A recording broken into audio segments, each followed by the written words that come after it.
Welcome to the Truckers and Nerds podcast, where we connect real-life truckers with freight tech companies to discuss technological innovations in the trucking industry. The Truckers and Nerds podcast is hosted by Tobenna Arodiogbu, CEO and founder of CloudTrucks. This podcast is brought to you by CloudTrucks.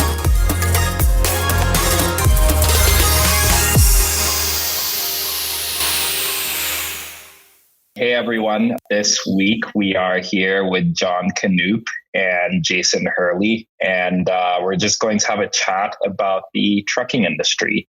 Jon, it's really nice to have you. Thank you for having me. So I think it'll be great to just learn more about your journey from ride sharing to the trucking industry and why you decided to kind of take that leap and basically how you got here. For sure.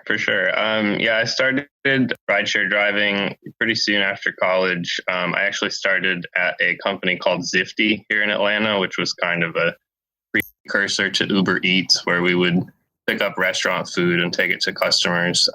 It was a little different from kind of the direction that the gig economy moved in that it was, we were paid hourly, like an hourly guarantee, and then we got tips on top of that. In recent years, they've kind of shifted to that gig economy model too, but that was kind of where I fell in love with driving. It was a lot better than the jobs that I'd had, in my teenage years and during college of doing retail and food service and that kind of thing.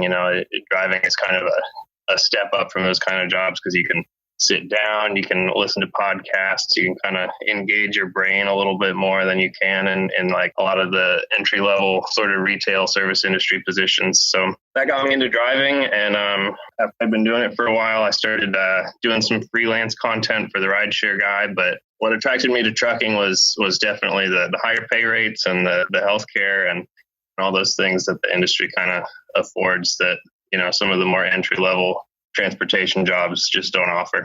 I was doing rideshare up until about 3.5 years ago, I'd say, a combination of that and freelance writing and that kind of thing. And I was checking out your videos on YouTube with Trucking Seriously, and then how you were kind of giving a guide to getting into trucking, and then some of the other videos you were going through some of the challenges of being a truck driver. I was wondering if you could talk about that a little bit.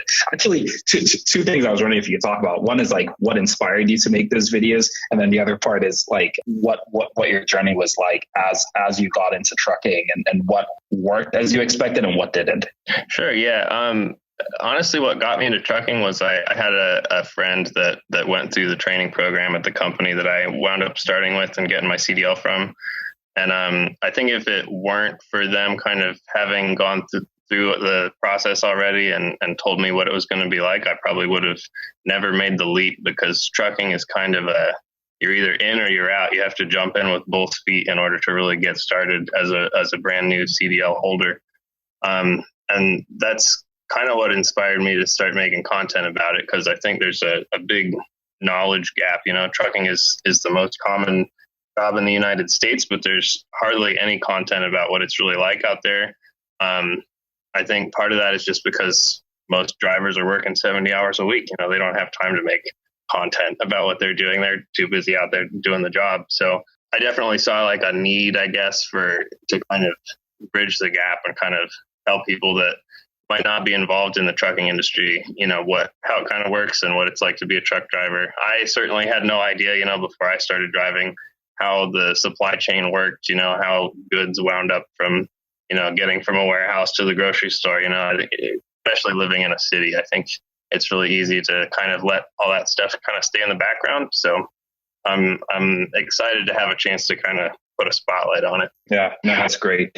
Jason, I don't think I ever asked you like how you got into the industry. I've done driving jobs before I was a truck driver. I delivered pizzas before that, and then most recently, before I started driving truck, I actually was a courier for about 1.5 years, doing all of the miscellaneous driving around for like court documents and labs and just all sorts of different weird and cool stuff, even stuff like kidneys I delivered to hospitals from the airport. And that's what really kicked off my driving career, because I loved getting out there. I loved driving, the challenges of it. And I thought, oh, well, I'll go be a truck driver and I'll make more money and enjoy it all. And it was that kind of next step into doing it. And it was always kind of my, what I wanted to do was to end up getting my own truck and going on to the venture that I found here with Cloud. Nice. Yeah. So it sounds like there are a lot of similarities in the stories. It's like, you're done different jobs, and then at some point you're doing some type of driving job, and you wanted to make more money, have more freedom, and all of that. And trucking was basically like the next big step there. Jon, as you like when you became a new driver, what were some of the things that shocked you, whether positively or negatively, as you kind of went through that journey? I wouldn't say it was a surprise. I kind of knew what to expect, but there's definitely a difference between someone telling you that you're going to be on the road driving 65 hours a week versus actually being on the road driving 65 hours a week. It's definitely something that takes some adjusting to, both going into it and coming out of it, because it's definitely more of a lifestyle than it is a job, especially in the OTR sector where you're living out of the truck. You're driving every day. So that's probably the biggest surprise and probably the biggest friction point, I guess I would say, that caused me to leave the industry. Just the massive amount of time that you have to invest in just to get the job done. In one of your videos, you were describing the pre-checks that you have to go through before you get on the road as one of the harder parts of getting a CDL, was going through the training and figuring out all of these different checks that you had to do and before you got on the road. And then I think you said the second hardest was learning to back into these tight corners and driving in the Northeast. I'm wondering what those experiences were like compared to, like ride sharing, for example, where you're operating a much smaller vehicle and you don't have quite that amount of structure that exists in the trucking industry. Yeah, definitely. I'd say the first, 3 to 6 months of driving solo is kind of nerve wracking, because you really don't know what you're doing. I mean, I was out on the road for 6 weeks with a trainer, and, that's a lot longer than I think a lot of training companies offer you. But even having driven for 6 weeks with a professional right by my side, like that first day getting into your own truck is still super nerve wracking. I think it's definitely a skill that you have to practice. You have to get in there and hit a few of those tight docks and drive in those heavy traffic areas, for a while before you can really get comfortable with it. Yeah, that makes sense. Jason, when you got started, what was it like for you? I know that was a long time ago, but I'm curious what that experience was like for you. I'm definitely with Jon. It was very nerve-wracking, especially in the beginning, because you're just afraid to hit everything, and I was always on the mindset of took the safety very seriously. And, to get out and look and make sure you're aware of your surroundings was a big thing that I see, some people not focus as much time on. But it is definitely nerve wracking. And then I think the biggest shock to me, as far as when I first started driving truck, was just the limited areas we're actually allowed to go to being just so small. I mean, trucks are limited to truck stops, the freeways, major highways. And if you want to go, it was always kind of in the beginning, everybody always wants to say it's about traveling and being able to experience all the different places and everything. But you can see all the different states in the country from your local truck stop. The cities and the states have put so much restrictions on what we can do, as far as even, back in the day, we were allowed to park at Walmart. Now you can't park at Walmart. I mean, there's just so many more restrictions that are placed on it that make it less fun than it used to be, because you really are limited. You want to try to go to a movie theater, and now you got to spend all the extra time and money and get an Uber or something like that, because you're never going to get close enough to be able to do any of that kind of stuff. Right. That's a very interesting point that you bring up, and I think that Jon had mentioned that one of the big challenges for him as he went deeper into the industry was finding parking. That's interesting. Also, to hear Jason kind of talk about how things have changed over time, and now it's almost like you have to park very far off from the cities and then take an Uber or whatever else. And of course, those things get expensive and can be a little bit tedious to handle. I want to talk a little bit about technological advancements and how things have changed over time there as well. Maybe we can start with you, Jason, kind of the waves of technological advancements that you've seen. And then Jon, I would love to get your take after that too. So you can go all the way back to just the old 3G phones, then to the 4G, and now the 5G phones. The provided internet experience that you can get throughout the country has obviously over time gotten a lot better. So it makes it a little bit easier for your being able to watch, your TV shows and stuff. When I first started, I mean, if you didn't have a big antenna sticking out your truck to try to grab a local station, you probably weren't going to be able to watch any TV or anything. And now pretty much all the truck drivers have a lot of technology in their trucks, from computers to, the cell phones are better than a lot of the computers that were out in the market when, back in the day. So that kind of technology pace, has been great and provided a lot more ease of use for the drivers, as far even with like Uber and Uber Eats, and being able to get those kind of things if you want them are very nice. Jon? What's your take on things? Definitely. Technology has made the job more hospitable than I can imagine it would have been, 10 or 20 years ago.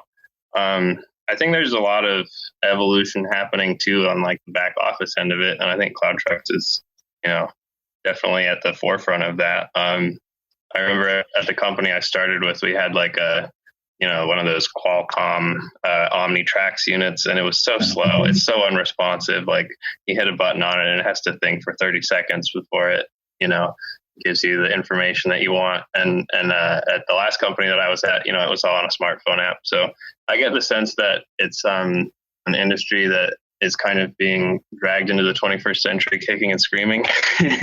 But I'm glad to see that it's progressing, because it's definitely a business that has a lot of sort of avenues to integrate well with technology. Yep. On my end, it's been interesting kind of watching these waves of changes, whether it's the ELD companies, and then you have all of these like really advanced safety cameras, which I think would also be great for the industry actually to reduce accidents and insurance claims and all of those things, to the digital brokers and like you said, with us, it's really focusing on making the back office much easier to manage, but also arming drivers with some of the very best tools to just manage their business and be a lot more sophisticated on that. I wonder if one of the things that people talk about a lot is the aging of the industry, right? And how a lot of younger people are really attracted to the trucking industry for one reason or another. But here we are kind of talking about the benefits of the industry as well, right? The job pays better than a lot of different jobs. It's one of the reasons that the two of you mentioned why you kind of got into it. So I'm curious what your thoughts are on how, one, whether the job should be attractive to people in their early 20s, and how we can make it more attractive for those folks if you think that it should be an attractive job for them. Jon, I'm actually really curious about your view on this, given that you've done a lot of the gig work and then went into trucking, and so you've seen a whole range of opportunities. Yeah, no, that's interesting. Do you think that, so you hit on a few things there. One of the things you hit on was the pay for the driver would be similar to some of the other options that they have, but those other options are more flexible. So let's talk about that a little bit. Do you think that a new truck driver, someone that just got their CDL, say you're a company driver, is their pay very similar to what you see in some of the other options, let's say rideshare or any other like gig work options? Well, I think it depends pretty heavily on where you live, but I think one of the big things that I realized, and one of the big reasons why I quit, was that when you're doing OTR, the time that you're spending in the truck really adds up. And obviously, the company doesn't want to pay you to sleep. They don't want to pay you to take your 10-hour break in the parking lot, right? But if you calculate your annual earnings versus how much time you're spending in the truck, you're making like $8, $9, $10 an hour in most cases. And that's just really not a great wage to be paid for a job where, you're risking your life, you're away from your family all the time. Obviously, you can make a lot more on an annual basis in trucking than you can, as an entry level driver in like a rideshare position, or even in like a courier position, or delivering auto parts, that kind of thing. But if you calculate it out in terms of like the time that you're putting in versus the money that you're getting out, it evens the playing field a little bit in terms of some of those other jobs, for sure. Got it. Jason, any thoughts on that? I think his estimate of what drivers actually make, if you would include all of their time they're away from home, is actually really high at $9 or $10 an hour. I think it'd probably be more around that $4 or $5 an hour when you factor in, if you're factoring in all of the driver's time. It's definitely a job that requires an immense amount of time commitment, and that's what makes it a hard sell, especially for a lot of the younger people. And then also some of the other factors, like the insurance requirements for a lot of companies won't let drivers start until they're 21 or 23, and by that time a lot of the younger people have already found a career, or finished college, or had other opportunities provided to them that make getting into the industry a little, I think it makes it a harder sell. And that's why I think with the increased pay that the industry has seen over the last few years, it makes trucking a little bit more advantageous than it was previously, because the pays for some of the bigger companies have come up very substantially compared to previous years. Which is why I think there's more interest now than there has been in the previous few years, because that pay to time commitment has come a lot more in the way of the pay. Mm-hmm. Yeah. No, that makes sense.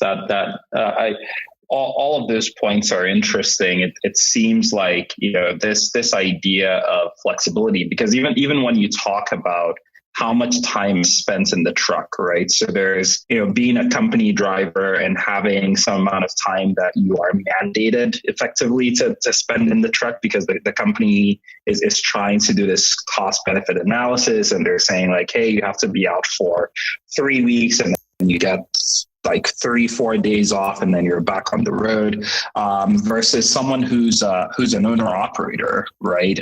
Who gets to pick their own schedule and effectively gets to determine how long they want to spend, which, obviously they're then doing that cost benefit analysis. I know that there are some people that work with us, for example, who go home every single weekend. I remember a driver who joined us, and one of the things that he said was, hey, no matter where I am in the country, I need to make it home every weekend. Like, I need to do my reset there because I have really young kids and I want to make sure that I'm spending that time with them every weekend.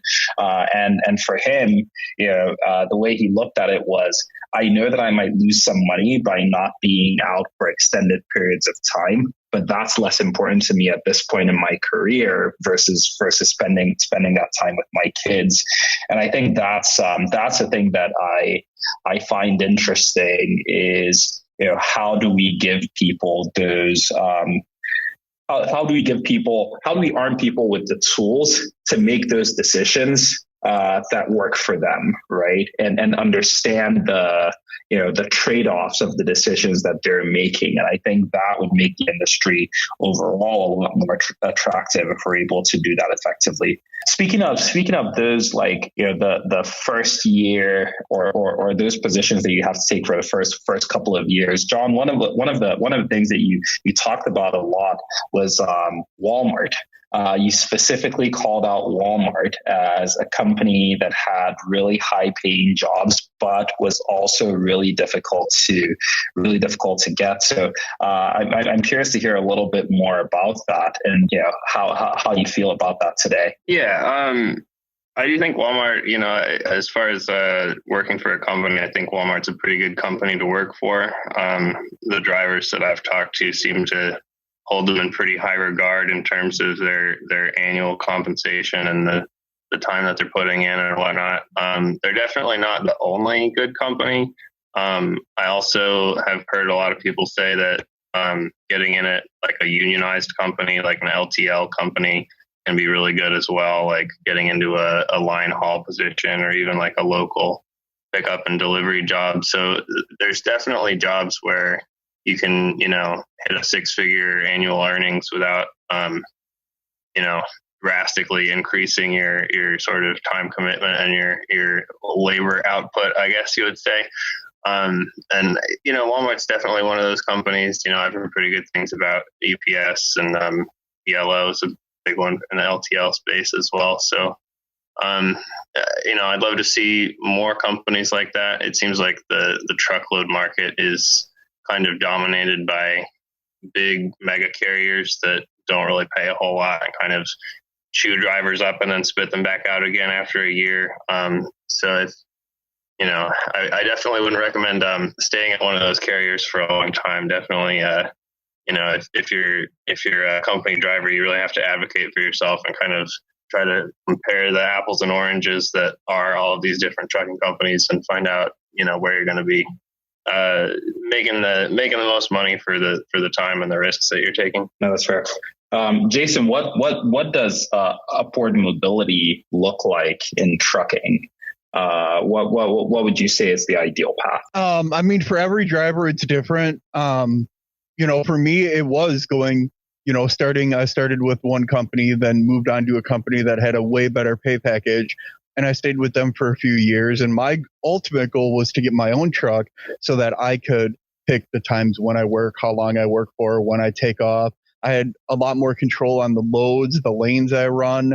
Like, it just put all of that control into my hands, which is what I wanted, which makes the driving experience, in my opinion, a lot easier and a lot better when you have all of the control on how much revenue you generate, the time you work, the time investment, like you said, with the flexibility of being able to take off when you want, that you don't really get in a company position. But it also isn't for everybody because it's a large financial expenditure, and there's financial risk with owning equipment and trucks that you don't have to take if you're a company driver. So what works for me and what upward mobility looks like for me, I don't think necessarily is represented by every driver's aspirations, but there it does seem like a lot of the starter companies are a 1 or 2 year company, and then you find that opportunity where you make your money in the second job that you take in the trucking industry. At least from the lots and lots of drivers I've talked to, that seems to be the trend. At least not very many drivers stay with their first company for longer than 2 years or so. Yeah, no, that makes sense. Let's talk a little bit about kind of the other advancements coming in the trucking industry.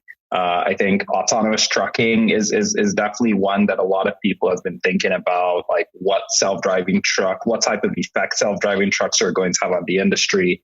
There are a bunch of other things too that I've seen, at least, which are very interesting. But Jon, curious to hear your thoughts on autonomous trucking and how that could change things, and kind of what other technological advancements you are kind of following for the future. Yeah.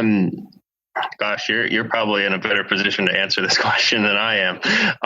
I think it's definitely going to change the driving experience to have a computer in there that can, do 98 or 99% of the job. It's definitely going to require kind of a shift in mindset. I guess one of the things that I worry about is, if you have these big mega carriers that are building out these huge fleets of, even if they're not fully self-driving, even if they're just AI assisted, that means, cheaper insurance rates, potentially longer hours of service. And I do wonder how that's going to impact owner operators down the line if mega carriers are able to operate these, fancy new fleets of trucks at a lower cost per mile, thanks to that AI technology, whether it's, longer hours or reduced insurance requirements. So, it's definitely going to shake up the industry a lot. There's 3.5 million truck drivers out there. So if it ever becomes fully automated, that's going to be a pretty big deal economically speaking, because, trucking is the most common job, and, it pays middle-class wages for the most part. So it's definitely going to have a big impact. Yeah, Jason, go ahead. Yeah, I think it'll help with driver fatigue, especially for the longer stretches of primarily interstate driving. So those trips from, like the one I'm currently on, from the West Coast to the East Coast, when you have all of those really long straight roads where you're just sitting there holding the wheel for hours and hours and hours, having the AI there to help take some of that workload off the drivers will probably make it an easier experience for the drivers. But until they get to the full self, driving trucks, even if it is just like lane keep assist and stuff like that, I think it'll bring an extra layer of safety to the industry, which I know everybody wants.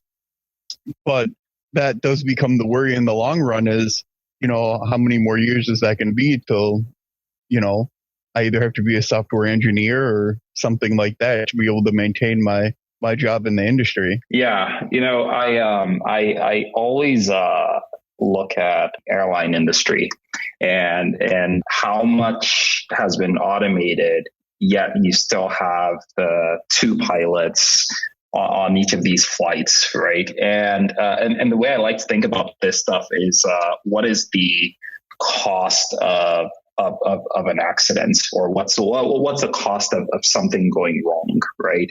And the larger the vehicle and the faster the vehicle has to go, the higher this cost is. So the way I look at trucking is, the lower cost of insurance will certainly happen with autonomous trucks. I think that case is easy to make. The lowering driver fatigue, like you talked about, I think is going to happen. I think hours of service will change. I think that's almost inevitable. I mean, that one's the hardest one to hit, but it depends on how advanced the trucks become.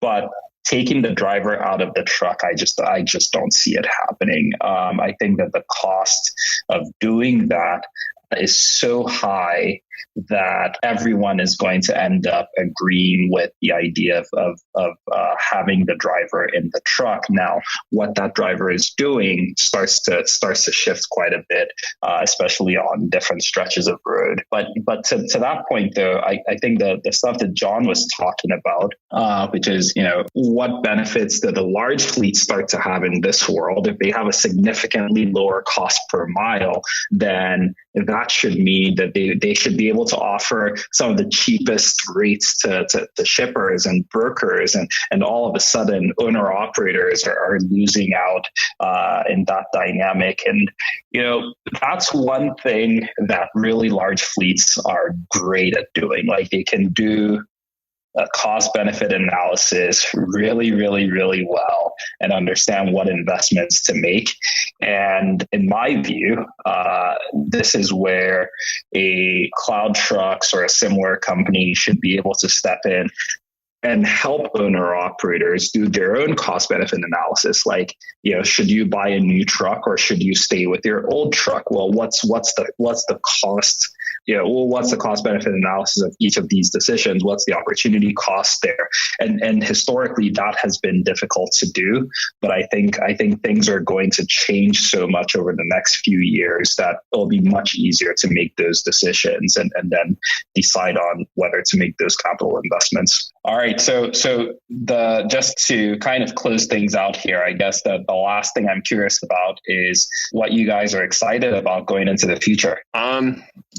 I would say I'm excited to continue kind of watching the trucking space and making content about that and kind of illuminating the trucking sector for the general public. I'm really excited about sort of this move in the industry as a whole to kind of offer more flexibility to drivers.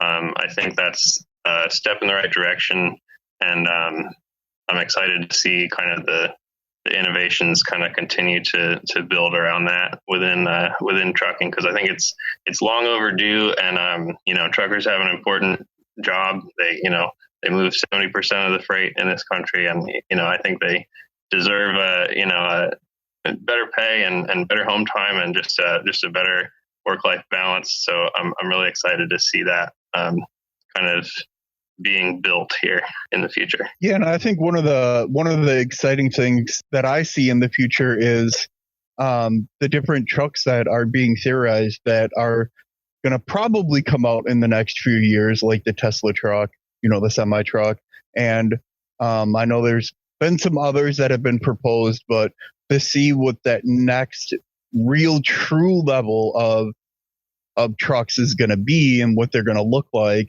and which ones actually make it to market first, and to see what that cost benefit analysis is does that make that change from the older truck to a newer truck argument swing more into the newer truck argument, especially with with the environment and pollution and everything like that. What that's all going to bring to the industry over the next 3 to 5 years. I think we'll start seeing some big changes, and it'll be interesting to see what those trucks look like in a few years. Yeah, I definitely agree. And I'm excited to see more tooling in the industry that leads to lower costs overall for drivers. I think that speaking specifically about owner operators, I think that there are so many things that owner operators have to worry about, from managing their back office to